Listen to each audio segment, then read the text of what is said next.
The opening image is sharp and almost absurd.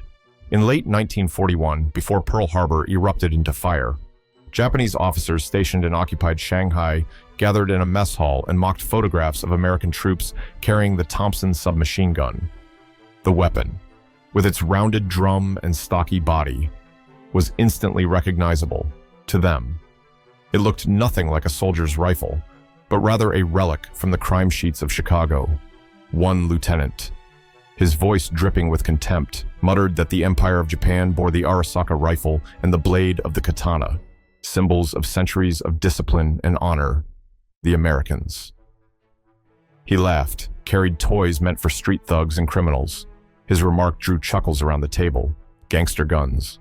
Another officer echoed, "What honor is there in spraying bullets like a coward?" This sneering attitude was not unusual. In military briefings, Japanese officers regularly compared their weapons to those of other nations, always elevating their own as embodiments of Bushido. The Arisaka rifle was slow, precise, deliberate. Its owners believed that each shot carried the spirit of a warrior, a single act of discipline, not waste. Against that philosophy, the Thompson looked vulgar.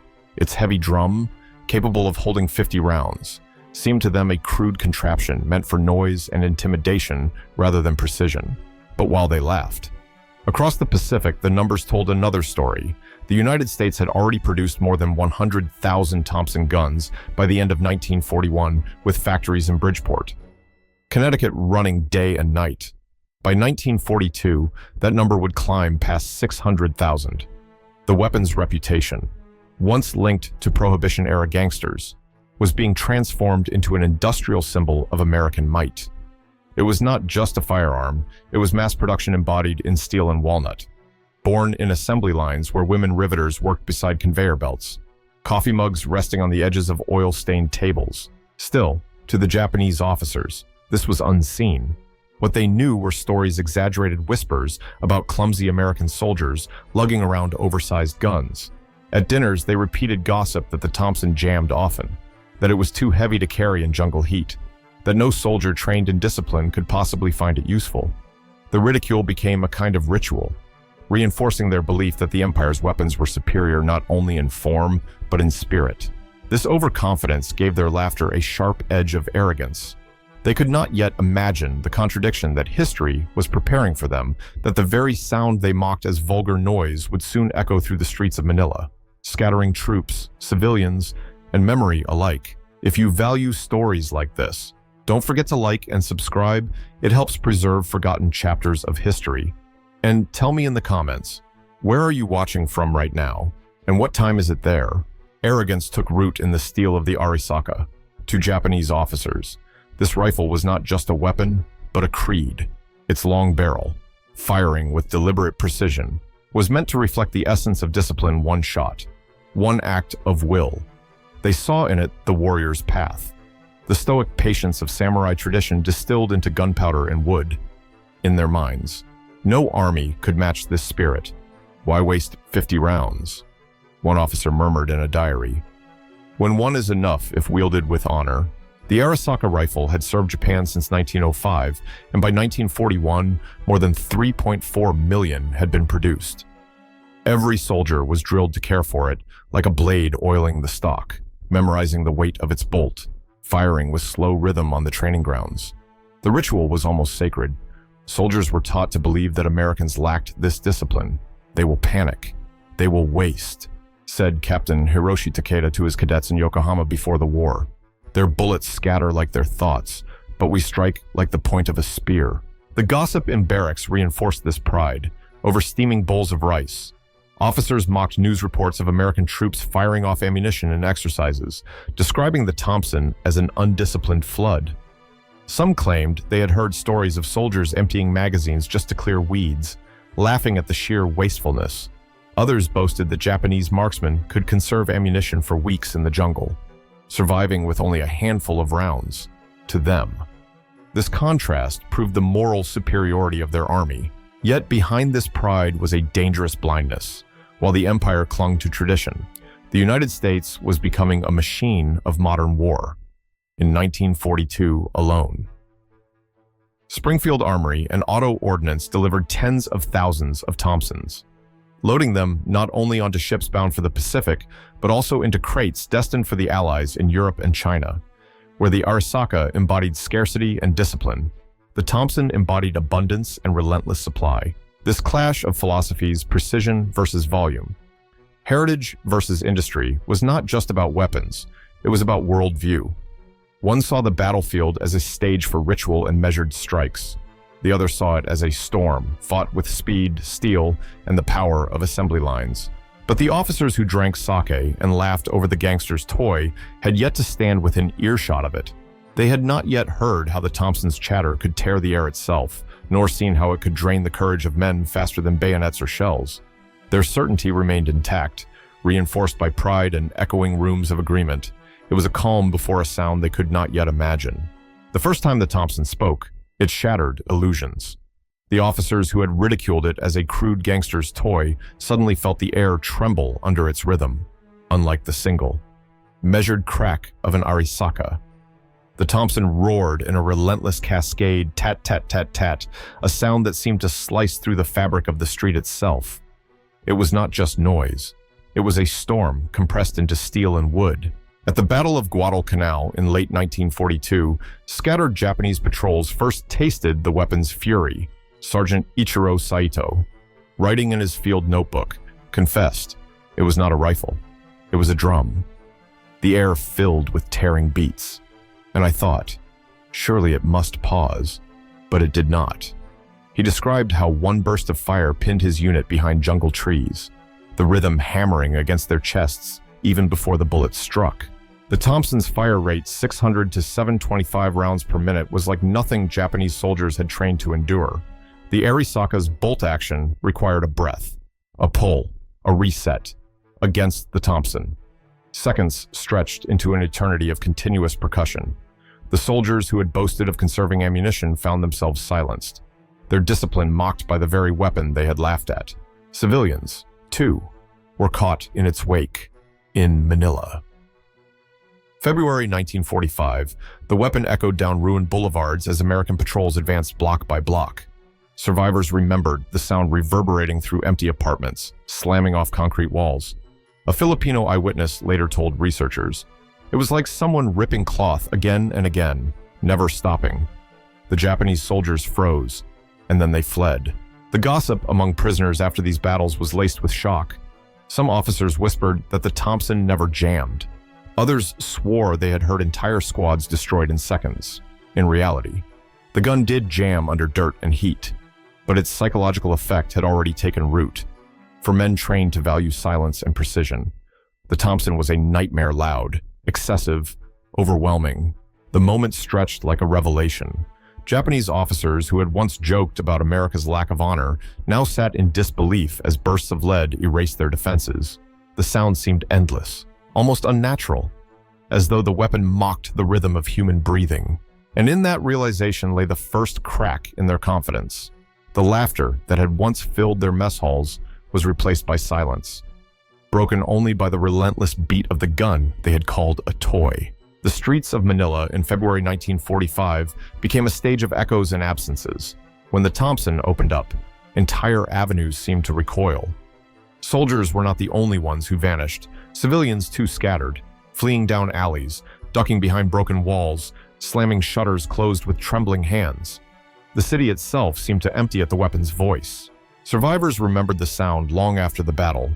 A nurse named Elisa Ramos, who had remained behind to care for the wounded in Intramuros, later wrote in a letter smuggled out in 1946, when the Thompson fired. It was as if the street exhaled. People vanished into doorways. Animals bolted, windows shut. In one instant, the city went from chaos to silence. That silence, she wrote, was more terrifying than the explosions of artillery because it felt chosen, deliberate, as though the city itself had obeyed the command of the gun. American units advanced cautiously through rubble. Thompson guns braced at the hip, sweeping intersections where Japanese holdouts lurked. Each burst cleared not only the enemy but the bystanders who had tried to linger.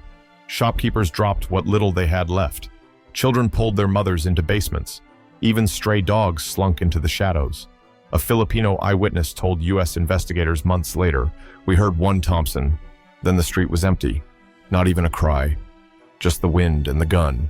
Among Japanese prisoners captured later, this memory lingered as humiliation. In camp conversations, they admitted that it was not artillery or tanks that stripped them of the city, but this gangster's weapon that made the heart of Manila hollow. Captain Noboru Aoki, speaking to a fellow officer in a Wisconsin POW camp in late 1945, said, "The Americans turned the streets into graves without bodies, just silence. That is worse than shells." The statistics underscored this haunting perception. More than 8,000 civilians died in Manila during February 1945. Victims of crossfire and brutality, but tens of thousands more fled at the mere sound of small arms fire, most of it from Thompson's clearing block after block. Military reports noted that psychological dislocation was as decisive as physical casualties. The cinematic image is unforgettable, a street once alive with carts and laughter, now emptied. Paper scraps flutter in the wind. The rattle of shutters closing reverberates like drum beats between stone walls, and cutting across it all, the metallic voice of the Thompson, demanding silence where life once was. For the officers who had once jeered at America's noisy toys, this emptiness was proof that a weapon could conquer not only bodies, but entire cities. By the spring of 1945, the Thompson was no longer just a weapon in Japanese eyes. It had become a specter, a shadow that walked into their thoughts even when no Americans were near. Men in the ruins of Manila or the jungles of Luzon spoke of it in lowered voices, not naming it directly, but imitating its rhythm tat-tat-tat, and shuddering as if the sound alone could summon death. One prisoner, Lieutenant Masao Kinoshita, confided in his camp diary, "It was not the bullets. We knew death by bullet well enough. It was the music of the gun. It carried fear before the lead ever reached us." He described nights where men bolted from their positions simply because they thought they heard the first bursts echoing across stone.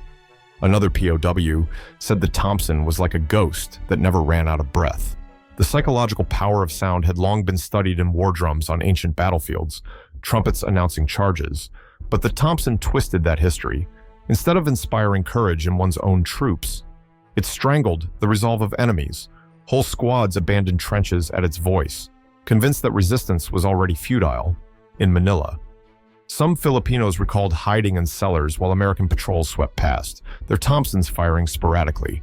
"We were not hit," one survivor later recalled. "But still we could not move. The sound made us surrender without chains."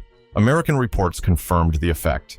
Units advancing through urban blocks noted that fewer Japanese counterattacks came once Thompsons were fired into the open. The fear multiplied faster than the bullets themselves. An officer in the 37th Infantry Division wrote, "The Thompson cleared more ground with sound than with casualties. Men vanished before we ever saw them." For Japanese officers raised in the discipline of the single shot, this was a bitter revelation. The weapon they had mocked as dishonorable had turned into an invisible force, capable of eroding courage by rhythm alone. It was not just a machine gun.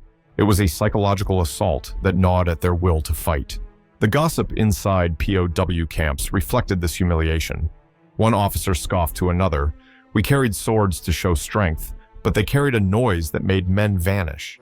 They laughed bitterly, but their eyes betrayed the memory of fear. And so the Thompson became more than steel and walnut.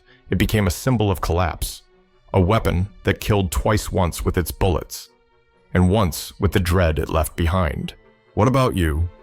Do you believe fear can spread faster than bullets in war?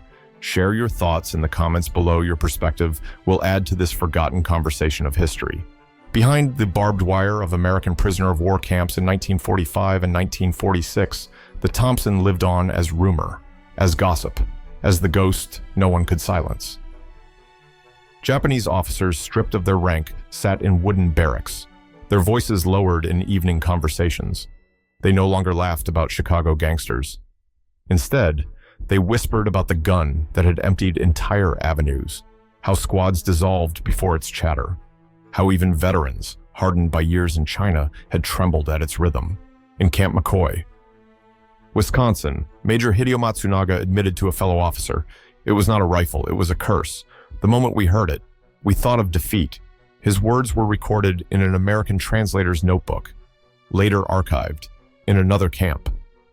Some prisoners swore that the Thompson had the power to mow down platoons in seconds, exaggerations born of fear and shame. One rumor insisted that no soldier who faced it at close range survived. Others countered, saying they had lived, but only because they ran. This atmosphere of myth grew heavier in the months after surrender. Officers who once lectured about Bushido and the virtue of a single bullet now struggled to reconcile pride with memory. They watched American guards pacing with Thompsons slung casually over their shoulders, as if holding fate itself in one hand. The humiliation was sharp.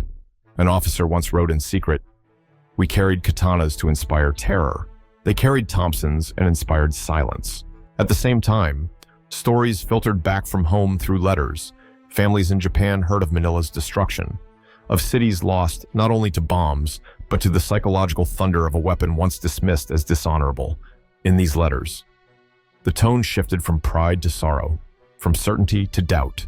Numbers underlined this humiliation. By the end of the war, nearly 1.5 million Thompsons had been produced, flooding not only American units, but also Allied resistance movements worldwide. Every corner of the conflict seemed to carry its echo. By contrast, Japan's Arisaka remained bound to an older era, unable to compete with the tide of industrial firepower. Some POWs sought to explain away their fear, blaming exhaustion, hunger, or confusion in the urban battlefield. But the truth seeped into their own admissions. It was the sound that undid them, the rhythm that drowned out orders, that made men scatter before fighting began. As these conversations swirled, one question lingers for us today. Can sound itself, mere rhythm of fire, conquer more decisively than steel? I would love to hear your thoughts in the comments below. Does fear, when weaponized, strike deeper than bullets? The war ended, but the Thompson remained, not in the hands of guards or on battlefields, but in memory. For the Japanese officers who had once laughed, the deepest wound was not made of shrapnel or flame, but of sound.